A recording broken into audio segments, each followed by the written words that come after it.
हमारा जो टॉपिक चल रहा है वो टॉपिक की हम कंटिन्यूएशन करते हैं। तो आज एक बहुत ही इंटरेस्टिंग कॉन्सेप्ट सोचा था कि आज हम लोग 63 इलस्ट्रियस पर्सनालिटीज के बारे में बात करेंगे। अब ये शलाखा पुरुष का कॉन्सेप्ट होता क्या है? जैसे हम 24 तीर्थंकर के बारे में सुनते हैं, तो क्या 24 तीर्थंकर जैसी अमेजिंग दूसरी कोई पर्सनालिटी उनकी जैसी तो नहीं, पर उनके पावर्स, उनकी रूप वगैरह के साथ थोड़ा हम लोग समझ सके, ऐसी कोई पर्सनालिटी ये टाइम साइकिल में होती है? सो हमारे शास्त्रों में कहा है कि जब टाइम साइकिल का अवसर पीढ़ी का फेज चलता हो या उत्सर पीढ़ी का फेज चलता हो, सो उस फेज के अंदर 63 इलस्ट्रियस पर्सनालिटीज होती है। अब इसको शलाखा पुरुष कहते हैं।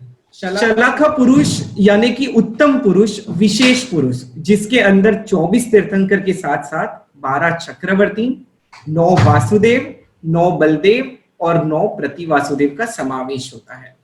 अब देखिए, एक आत्मा यानी कि जो संसार में भव भ्रमण कर रही है, अब ये आत्मा भव भ्रमण करते करते कुछ भव के अंदर ऐसा विशेष पुण्य मान ले, तो उस पुण्य के फल स्वरूप उसे या तो तीर्थंकर बनने का मौका मिलता है, उसे चक्रवर्ती बनने का मौका मिलता है, उसे वासुदेव बनने का मौका मिल सकता है, उसे बलदेव बनने का मौका मिल सकता है, उसे प्रति वासुदेव बनने का मौका मिल सकता है, या तो फिर नॉर्मल मनुष्य बन सकता है। तो अब ये जो 63 शलाखा पुरुष है, उनकी स्पेशलिटीज क्या होती है? तो आज सबसे पहले तो हम ड्रीम्स की बात करेंगे। जैसे हम सुनते हैं कि जब तीर्थंकर का जन्म होता है, सो तीर्थंकर की माता 14 स्वप्न देखती है। सो अगर कोई स्त्री चक्रवर्ती की माता बनती है तो उनको कितने स्वप्न दिखाई देते हैं? सो उनको भी 14 स्वप्न दिखाई देते हैं, पर ये 14 स्वप्न धुंधले होते हैं। जो तीर्थंकर की माता होती है उन्हें एकदम क्लियर दिखाई देते हैं, पर चक्रवर्ती की माता को ये थोड़े धुंधले दिखाई देते हैं। अब जब हम वासुदेव की बात करते हैं, देखो हमने सुना है कि श्री कृष्ण कौन थे? तो वो वासुदेव थे। अब नाम तो उनका कृष्ण था, पर उनके साथ टाइटल वासुदेव का जुड़ा हुआ था। जैसे महावीर नाम था, पर महावीर स्वामी के साथ जो टाइटल था वो तीर्थंकर जुड़ा था। यानी कि ये टाइटल के साथ साथ उनके ऐसे कुछ पुण्य का उदय है जिनके कारण वो नॉर्मल ह्यूमन बीइंग से कुछ विशेष है, कुछ उत्तम है। तो हम जब वासुदेव की बात करते हैं तो वासुदेव की माता स्वप्न में 7 स्वप्न देखती है। जैसे हमारे स्वप्न शास्त्रों में बहुत सारे महास्वप्न बताए गए हैं, सो उसमें से जो 30 बहुत ही सुंदर और महास्वप्न बताए गए हैं, उसके अंदर से वासुदेव की माता स्वप्न में 7 स्वप्न देखती है जब वासुदेव का जीव उनके गर्भ में आता है। जब हम बलदेव की बात करते हैं, अब देखिए ये बलदेव भी पोस्ट है। आप जानते ही होंगे कि कृष्ण के साथ बलराम करके उनके भाई थे। अब ये जो बलराम थे वो बलदेव थे वास्तविक। और जैसे हम रामायण की बात करें तो रामायण के अंदर राम और लक्ष्मण की बात आती है। तो ये जो राम थे वो बलदेव थे और लक्ष्मण थे वो वासुदेव थे। तो बलदेव की माता जो होती है वो स्वप्न में 4 स्वप्न देखती है। और जब हम प्रति वासुदेव की बात करेंगे, प्रति वासुदेव यानी कि अगर हम कृष्ण के टाइम में चले जाए, महाभारत के टाइम में चले जाए, तो जो जरासंध थे वो प्रति वासुदेव थे। और अगर हम रामायण के समय में जाते हैं तो रावण जो थे वो प्रति वासुदेव थे। अब देखिए ये नेचर की साइकिल में ऐसा होता है कि ऐसी 63 इलस्ट्रियस पर्सनालिटीज जन्म लेती है हर हाफ टाइम साइकिल में, और वो हमेशा तीसरे और चौथे आरे में ही जन्म लेते हैं।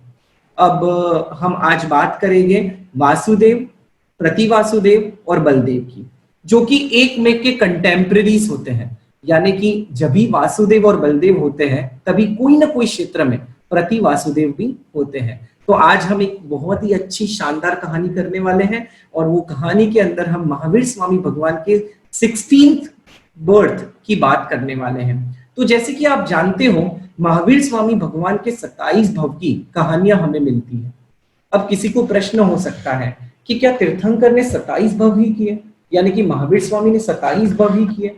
अब जब पार्श्वनाथ भगवान की बात करते हैं तो पार्श्वनाथ भगवान के 10 भव की कहानी मिलती है। तो यहाँ प्रश्न हो सकता है, क्या पार्श्वनाथ भगवान ने 10 ही भव किए? क्योंकि एक बार जो हम कहते हैं कि हम तो अनादिकाल से जन्म मरण कर रहे हैं, हमने अनंत भव ले लिए, हमने बहुत सारे जन्म ले लिए हैं, तो यहाँ 10 भव की बात आती है, यहाँ 27 भव की बात आती है। और जब हम नेमिनाथ भगवान की बात करते हैं तो हमें 9 भव की बात मिलती है। तो क्या नेमिनाथ भगवान ने 9 ही भव किए? क्या इसके पहले उन्होंने कोई भव किए ही नहीं थे? नहीं, ये कॉन्सेप्ट थोड़ा हमें अच्छे से समझने की जरूरत है। जैसे हम दूसरे तीर्थंकरों की बात करेंगे तो काफी तीर्थंकरों ने सिर्फ 3 ही भव किए, यानी कि 3 भव की ही बात मिलती है। तो उसके पहले भी उन्होंने अनंत भव किए हुए हैं, पर ये भव की कैलकुलेशन स्टार्ट कैसे होती है, तो आज हम ये कॉन्सेप्ट के बारे में समझेंगे। संसार में घूमते घूमते ये आत्मा घूमते घूमते घूमते जब भी राइट अंडरस्टैंडिंग यानी कि राइट परसेप्शन और राइट नॉलेज प्राप्त करती है, तब से उसके भव की कैलकुलेशन स्टार्ट होती है। अब देखिए, आपको राइट परसेप्शन और राइट नॉलेज तो मालूम ही होगा, क्योंकि आप जो जैन जर्नल के ग्रुप में ट्वीट सेंड की जाती है वो आप सब पढ़ते ही होंगे, ऐसी मेरी आशा है, ऐसी मैं आशा रखता हूं। उस ट्वीट के अंदर हमने लास्ट वीक ही सम्यक ज्ञान सम्यक दर्शन की डेफिनेशन के साथ क्लैरिटी के साथ ट्वीट किया था। शायद अगर आपने रीड किया हो तो जिस व्यक्ति को राइट परसेप्शन राइट अंडरस्टैंडिंग आ जाती है वो व्यक्ति का पहला बर्थ कंसिडर किया जाता है, और तब से लेके जब तक वो मोक्ष नहीं जाता, जितने भव करता है उस हिसाब से उसके भव का कैलकुलेशन होता है। तो महावीर स्वामी भगवान ने जिस भव में सम्यक दर्शन की प्राप्ति की, उस भव से लेके 27 भव उनको लगे मोक्ष में जाने के लिए। तो ये कॉन्सेप्ट को हम इस तरह समझ सकते हैं। जैसे आपको मालूम ही होगा कि पहले भव में तो महावीर स्वामी एक जैसे लकड़ी काटने वाले होते हैं ना, वैसे ग्राममुखी नैसार का भव था। अब ये नैसार के भव में हुआ ऐसा कि राजा ने उनको कहा कि मुझे लकड़ी का महल बनाना है, तो मुझे कुछ लकड़ी चाहिए, इसीलिए आप जंगल में जाके कुछ लकड़ी ले आइए। अब नैसार ने कहा जी बिल्कुल, मैं जंगल में जाऊंगा और आपके लिए बहुत ही अच्छी लकड़ी लेके आऊंगा। ये नैसार एक आम आदमी था, पर इसके अंदर एक बहुत अच्छा गुण था। आपको मालूम है क्या गुण था? उसका गुण ये था कि कभी भी वो भोजन करता है तो भोजन से पहले कोई अतिथि या कोई साधु संत को खिला के ही खाना खाता था। अब ये इतना अच्छा गुण था कि जिस दिन जंगल में खुद के सेवकों और खुद के दासों को या खुद के एम्प्लॉइज को लेके वो जंगल में लकड़ी काटने के लिए गए, तब लकड़ी काटने गए तभी भी आप देखिए कि उनके भाव कितने सुंदर है कि उन्होंने सभी को कह दिया कि जंगल में बहुत सारे सूखे पेड़ हैं, तो हम सूखे पेड़ के ही लकड़ी काटेंगे, गीला पेड़ हमें काटना नहीं है। अब ये लकड़ी काटने की शुरुआत हो गई, मध्याह्न का समय हुआ, भोजन का समय हुआ, सभी को कह दिया कि आप सब भोजन के लिए बैठ जाइए। अब जब नैसार भोजन के लिए बैठते हैं तो भोजन के बैठते समय उनको ये विचार खाए जा रहा है कि आज मैंने किसी को भी अन्नदान नहीं दिया है, आज मैंने किसी को भी भोजन नहीं कराया है, तो मैं ये भोजन कर कैसे सकता हूँ। अब नैसार सोच ही रहे हैं कि काश कोई साधु आ जाए, काश कोई भिक्षु आ जाए, काश ऐसा कोई व्यक्ति मुझे मिल जाए कि जिसको मैं भोजन करा के मेरा भोजन खाऊं। अब ऐसा सोच ही रहे थे, तभी हुआ ऐसे कि उस जंगल में उसने 2 साधुओं को देखा। अब जैसे ही साधुओं को देखा तो वो सोचने लग गया एक बार कि ये साधु जंगल में आए कैसे। पर साधुओं के पास जाता है और साधुओं को पूछता है कि आप ये जंगल में कैसे। तब साधुओं ने कहा कि हम मार्ग भूल गए और हम गलत मार्ग से ये जंगल में आ गए। तब नैसार ने कहा कुछ नहीं, अब आप आ ही गए हो तो मुझे लाभ दीजिए और आप अन्न ग्रहण करिए। अब नैसार ने उन साधुओं को अन्न मोहराया और अन्न मोहरा के साधुओं ने गोचरी पानी वापरा, और बाद में नैसार ने कहा कि अब मैं आपको जंगल से निकलने का रास्ता दिखाऊंगा। अब हुआ ऐसा कि नैसार इन साधुओं के साथ जंगल से जहां बाहर निकलना है उस रास्ते की ओर आगे बढ़ते हैं, और ये साधुओं को उस रास्ते से लेके जाते हैं। और बीच में जब जाते हैं तभी साधुओं ने नैसार की पात्रता देख के उसको राइट अंडरस्टैंडिंग देना चालू किया कि सच्चे देव कौन होते हैं, सच्चा गुरु कौन होता है और सच्चा धर्म कौन सा होता है। यानी जिन्होंने राग द्वेष को जीता है वही सच्चे देव होते हैं, जो वितराग ने बताए हुए मार्ग पे चलते हैं वही सच्चे गुरु होते हैं, और जो वितराग का धर्म होता है राग द्वेष को जीतना, आत्मा का शाश्वत सुख पाना, वही सच्चा धर्म होता है। अब नैसार ने ये सुदेव सुगुरु सुधर्म की बात सुनी और बाद में गुरु भगवान ने उसे नवकार महामंत्र दिया, जिसके अंदर सुदेव, सुगुरु और सुधर्म का ध्यान किया जाता है। अब नैसार को तभी राइट अंडरस्टैंडिंग आई और तब से लेके नैसार ने जीवन पर्यंत ये नवकार मंत्र का स्मरण करते रहे और सुदेव, सुगुरु, सुधर्म का ध्यान करते रहे। That was his first birth. Mahavir Swami भगवान का ऐसा भाव कि जिसके अंदर उनको राइट अंडरस्टैंडिंग आई और तब से उनके भाव की कैलकुलेशन चालू हुई। अब देखिए, हम बात करने वाले हैं महावीर स्वामी भगवान के 16th बर्थ की। और 16 बर्थ की और जंप करें उससे पहले मुझे लगता है कि हमें तीसरे भाव की भी थोड़ी डिस्कशन करनी चाहिए, क्योंकि वो हमारे प्रीवियस क्लास के थोड़े कंटिन्यूएशन में है। मैंने बहुत सारी स्टोरीज आपके प्रीवियस क्लास की भी स्किप कर दी है, पर मैं चाहता हूं जितना हम कवर कर सके उतना हम कवर करें। सो हमारी बात ये चल रही थी कि भगवान महावीर का जो पहला भव था वो नैसार का भव था। अब दूसरे भव में वो देव हुए और देवलोक में उन्होंने उनका आयुष्य पूरा किया। और तीसरे भव के अंदर वो भगवान ऋषभ देव के पौत्र के रूप में जन्म लेते हैं। यानी कि जिस भरत चक्रवर्ती की कहानी हमने कल की थी, वो भरत चक्रवर्ती के पुत्र के रूप में। अब जब मरीचि बड़े हुए और ऋषभ देव की देशना सुनने के लिए गए, तो देशना सुनने के बाद उन्हें वैराग्य हुआ। अब जब वैराग्य हुआ तो उन्होंने ठान ही लिया कि अब मुझे भी ये संसार का त्याग करना है और मुझे परमात्मा ऋषभ के पास दीक्षा लेनी है। अब जब उन्होंने ठान ही लिया तो उन्होंने भरत राजा की परमिशन लेके ऋषभ देव के पास दीक्षा ली। अब दीक्षा तो उन्होंने ले ली और काफी अच्छी से संयम जीवन पालन भी कर रहे हैं, काफी उन्होंने अध्ययन भी किया, काफी उन्होंने समझा भी। पर हुआ ऐसे कि कुछ निमित्त ऐसा हुआ कि एक दिन वो विहार कर रहे थे और बहुत तेज धूप थी। अब जब धूप इतनी तेज थी तो उनके मन में एक संदेह, उनके मन में संदेह नहीं कह सकते, पर उनके मन में एक ऐसा भाव आ गया कि ये साधु जीवन बहुत डिफिकल्ट है, यानी कि मैं पाल सकूं इतनी शक्ति मेरे में नहीं है। सो मैं इतना दुष्कर साधु जीवन नहीं पाल सकता। और उस सोच ने मरीचि को वापस संसार में नहीं भेजा, क्योंकि उन्होंने वो उचित नहीं समझा, पर उन्होंने उनके साधु जीवन में कुछ छूट छाटे ले ली।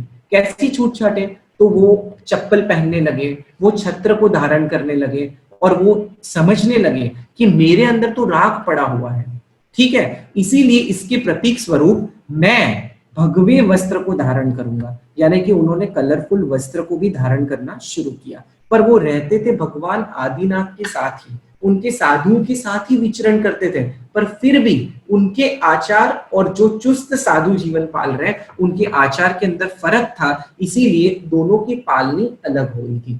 अब हुआ ऐसे कि एक समय की बात है जब ऋषभदेव भगवान देशना दे रहे थे, तो उन्होंने कहा कि हर अवसर पीढ़ी में 24 तीर्थंकर, 12 चक्रवर्ती, 9 वासुदेव, 9 प्रतिवासुदेव और 9 बलदेव होते हैं। अब जब भरत ने ये बात सुनी तो भरत के अंदर क्यूरियोसिटी हुई और उन्होंने भगवान ऋषभ देव से पूछा, प्रभु आप जैसे इस अवसर पीढ़ी के पहले तीर्थंकर हो, ऐसा कोई जीव इस पर्षदा के अंदर बैठा है, इस संवत्सरण के अंदर बैठा है कि आपके शिष्य वर्ग में कि जो तीर्थंकर बनेगा इस अवसर पीढ़ी में? और तभी ऋषभ देव ने खुद की केवल ज्ञान में देख के कहा कि भरत, तेरा पुत्र मरीचि वो इस अवसर पीढ़ी में 24वें तीर्थंकर बनेंगे। अब जब भरत ने ये बात सुनी, साथ ही साथ ऋषभ देव ने ये भी कहा कि वो 24वें तीर्थंकर तो बनेंगे, साथ ही साथ महाविद्य क्षेत्र में चक्रवर्ती और इस अवसर पीढ़ी के पहले वासुदेव बनेंगे, जिनका नाम त्रिपृष्ठ होगा। अब जब भरत ने सुना कि मरीचि तीर्थंकर का जीव है, यानी कि वो 24वें तीर्थंकर बनने वाले हैं, भरत दौड़ के उनके पास गए और उनको प्रणाम किया और प्रणाम करके कहते हैं कि ऋषभदेव भगवान ने जो जो कहा वो सब चीजें उन्होंने मरीचि को कह दी कि आप 24वें तीर्थंकर बनने वाले हो, आप महाविद्य क्षेत्र में चक्रवर्ती बनने वाले हो और साथ ही साथ इस अवसर पीढ़ी में आप पहले वासुदेव बनने वाले हो। अब जब मरीचि ने ये बात सुनी तो भरत महाराजा ने तो उनको कहा कि मैं आपकी इस वेश को नमस्कार नहीं कर रहा हूं, पर आपके अंदर जो तीर्थंकर की आत्मा है उस तीर्थंकर को मैं नमस्कार कर रहा हूं। और ऐसे करके भरत महाराजा तो वहां से चले गए।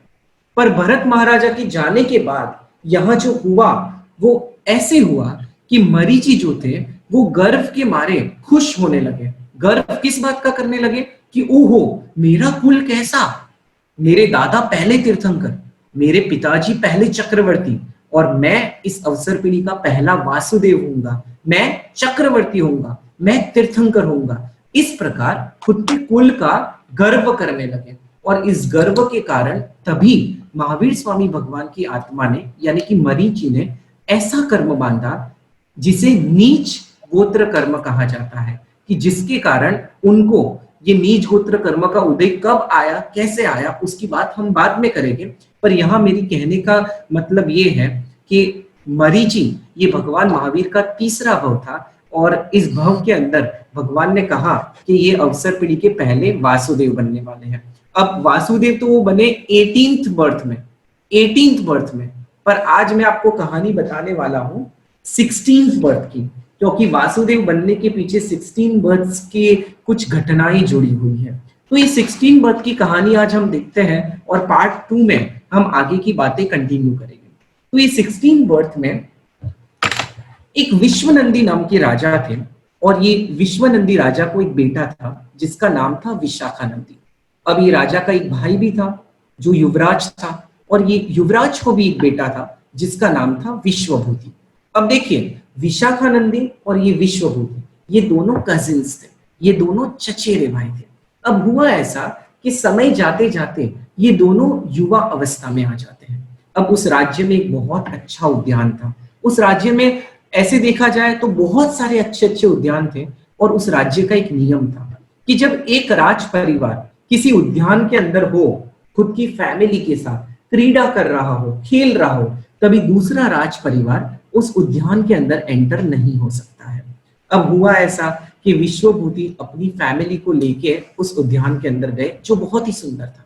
अब विश्वभूति तो खुद की फैमिली के साथ एंजॉय कर रहे थे, विश्वभूति यानी युवराज के लड़के। अब देखिए विश्वभूति तो खुद की फैमिली के साथ एंजॉय कर रहे थे, तभी हुआ ऐसा कि विशाखानंदी यानी कि राजा के बेटे उनको भी उसी उद्यान में खुद की फैमिली के साथ जाने की इच्छा हुई। अब जब वो उद्यान की ओर जाते हैं तो द्वारपाल ने उनको अंदर जाते हुए अटकाया, क्योंकि विश्वभूति की फैमिली उस उद्यान के अंदर ऑलरेडी क्रीड़ा कर रही थी। अब जब उसको द्वारपाल ने अटकाया तभी एक घटना ऐसी घटी कि रानी की जो दासी थी वो उद्यान में पुष्प लेने आई थी।